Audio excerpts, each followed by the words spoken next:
Menteri Keuangan Menke Purbaya Yudi Sadewa mengeluarkan sejumlah gebrakan kebijakan pada saat belum genap sepekan mengganti Sri Mulyani Indrawati. Beberapa ada yang sudah langsung dilakukan dalam waktu hitungan hari, seperti penempatan dana pemerintah 200 triliun di Himbara.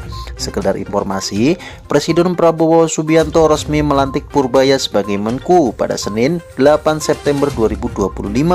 Dia menggantikan Sri Mulyani yang sudah memegang jabatan sejak 2016 pada pemerintahan periode pertama Joko Widodo dan sebelumnya juga menjadi Menke 2025 hingga 2010 pada pemerintahan Susilo Bambang Yudhoyono.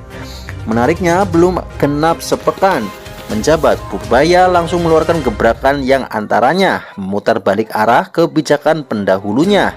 Misalnya, dia mengungkapkan rencana untuk menaikkan anggaran transfer TDD pada RAPBN 2026.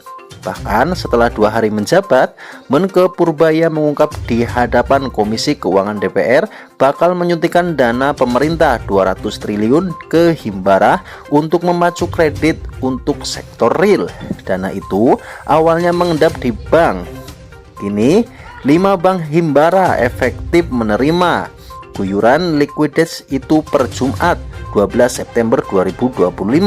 Bank penerima meliputi PT Bank Mandiri Persero Tbk, PT Bank Negara Indonesia Persero, PT Bank Rakyat Indonesia, TP Bank Tabungan Negara Persero, dan PT Bank Syariah Indonesia. Sementara itu, setidaknya 3 gebrakan Menke Purbaya sudah dilakukan maupun baru disampaikan ke publik. Yang pertama adalah tebar likuiditas 200 triliun ke Himbara. Secara terperinci, pemerintah menempatkan 55 triliun ke Mandiri, 55 triliun ke BRI, 55 triliun ke BNI, 25 triliun ke BTN, dan 10 triliun ke BSI. Terkait besaran dana tersebut, Purbaya menyebut pertimbangannya berdasarkan kapasitasi masing-masing bank. Oleh sebab itu, pembagian tidak merata. Adapun BSI menjadi satu-satunya bank non-BUMN atau Himbara, himpunan bank milik negara, yang ikut menerima dana segar dari pemerintah tersebut. Alasannya karena BSI bisa mengakses nasabah di Provinsi Aceh. BSI ikut karena dia satu-satunya bank yang punya akses ke Aceh supaya dananya bisa dimanfaatkan di Aceh. Adapun Purbaya meralat pernyataan bahwa bank yang akan menerima dana 200 triliun dan 6 bank ditambah Bank Syariah BNN. Dia menyatakan yang resmi menerima 5 bank. Dana tersebut sudah disalurkan per Jumat siang lalu. Yang kedua, bentuk tim pantau penyerapan anggaran.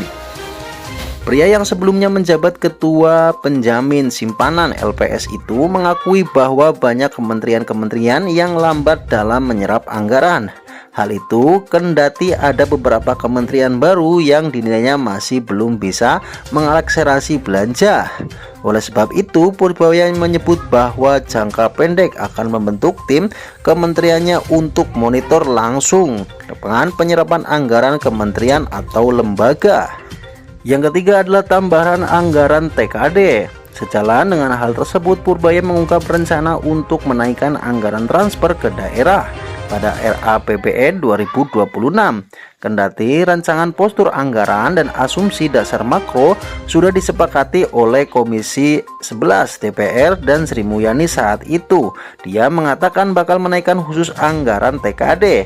Pria yang pernah menjabat di kantor staf presidenan KSP dan Kemenko Maritim dan Investasi Marves itu menerukan alasan dibalik keinginan untuk kembali menaikkan TKD lantaran dampak terhadap pendapatan daerah.